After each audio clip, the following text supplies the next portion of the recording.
이 카드 갖고 계신 분들 제 주변에도 상당히 많은데요. 파격적인 적립 혜택으로 소비자들에게 큰 인기를 끌었던 신한카드의 더모아 카드.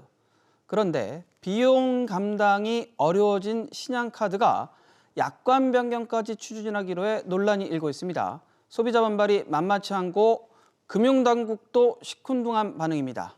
이 내용 지웅배 기자와 짚어보겠습니다.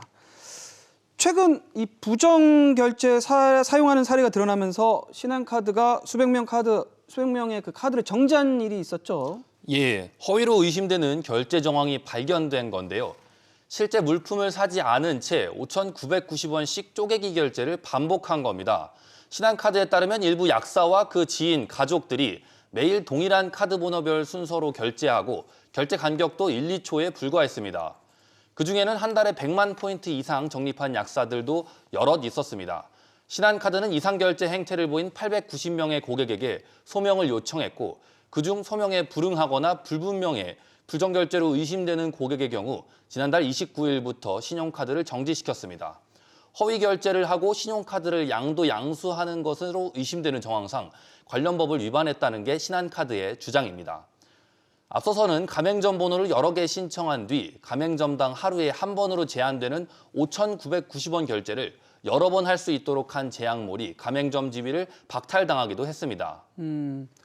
그만큼 이 카드가 상당히 소비자들한테는 되게 괜찮은 알짜 카드로 보여지는데 이 카드 어떤 혜택이 있길래 이런 일이 벌어지는 거죠? 예, 물건값을 할인해주는 다른 신용카드와는 달리 이제 더모아 카드는 5,000원 이상 결제하면 1,000원 미만 단위를 포인트로 적립해주는 독특한 구조를 갖고 있습니다.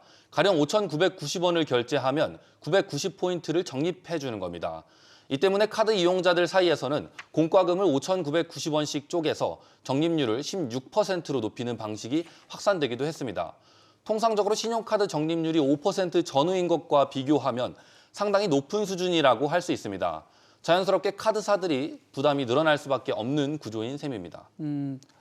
절묘한 가격 쪼개기를 하면 그만큼 포인트를 많이 받는 그런 카드로 보여지는데 신한카드 입장에서 상당히 좀 부담이 클 것으로 보여지는데 결국엔 신한카드가 좀 변경 카드 이거를 좀 검토하고 있다고요? 예, 그렇습니다. 이 카드는 지난 2020년 출시됐는데 부담 증가로 손실액이 누적되자 신한카드는 출시 1년 만인 지난 2021년 말에 카드 발급을 중단하기까지 했습니다. 그 사이 발급된 카드가 40만여 장에 달하는데 연회비가 15,000원에서 18,000원 정도이기 때문에 매년 1,000억 원 넘는 손실을 기록하고 있다는 게 신한카드의 설명입니다. 이는 지난해 신한카드 3분기 순이익 1,525억 원의 3분의 2 규모입니다. 게다가 지난해에는 조달 비용까지 급증하면서 수익성이 더 떨어졌고 최근 앞서 소개해드린 부정결제까지 늘고 있어 약관 변경은 어쩔 수 없다는 입장입니다. 그래서 약관 변경을 신청한 게 지난해였죠? 예, 네 그렇습니다. 이제 지난해 11월 말부터 금융당국이 약관 변경 검토에 들어갔지만 해를 넘겼습니다. 현재 관련 법률을 검토 중이라고 하는데요. 현행법상 금융상품은 서비스가 이제 소비자에게 불리하게 축소되거나 변경될 경우 금지됩니다. 다만 해당 서비스가 3년 이상 제공되고 해당 서비스로 금융상품 수익성이 현저히 낮아질 경우 금융감독원이 변경을 승인할 수 있습니다. 지난 2020년 출시된 더모아 카드는 서비스 제공 3년이 지난 만큼 관건은 수익성이 현저히 낮아졌느냐 여부입니다. 금융당국은 더모아 카드로 인한 손익을 파악하고 약관 변경이 기타 법령에 저촉되는지 등을 따지고 있습니다. 금감원 관계자는 중립적으로 검토하겠다면서도 약관 변경은 어려울 수 있다며 섣부른 예단에는 선을 긋고 있습니다. 여튼 이런 상황에서 소비자들 반응이 궁금한데 지금 반발하는 목소리가 좀 커지고 있죠? 예, 커뮤니티 등에서는 앞선 부정결제는 이제 일부 카드 회원의 일탈일 뿐이란 반응입니다. 신한카드가 이 카드를 설계하고 내놓은 만큼 수익성 저하 역시 감당해야 한다는 게 소비자들의 대체적인 주장입니다. 약관의 허점을 이용하는 일부 카드 회원들이 있다고는 해도 이는 약관을 그렇게 만든 카드사의 책임이고 이 카드로 회원들을 모집한 효과도 따져봐야 한다는 겁니다. 앞서 지난해 6월 적립률을 높이기 위한 편법적인 쪼개기 결제를 차단하려는 신한카드의 시도가 소비자 반발로 한 차례 무산된 경우도 있습니다.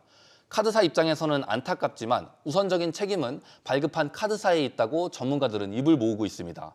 들어보시죠. 체리피커의 문제가 제일 심한 시장이 신용카드 시장이잖아요. 근데 그거를 모르고 상품을 내놨다라고 하는 게 카드사들이 기획해놓고서 일단 그게 손실이 나니까 못하게 쓰는 건 소비자 기만 아니야 이렇게 해석을 하는 거거든요. 손실이 나는 거를 방치할 수는 없는 거잖아요. 그런 것들 소비자 이해할 수 있게끔 양해를.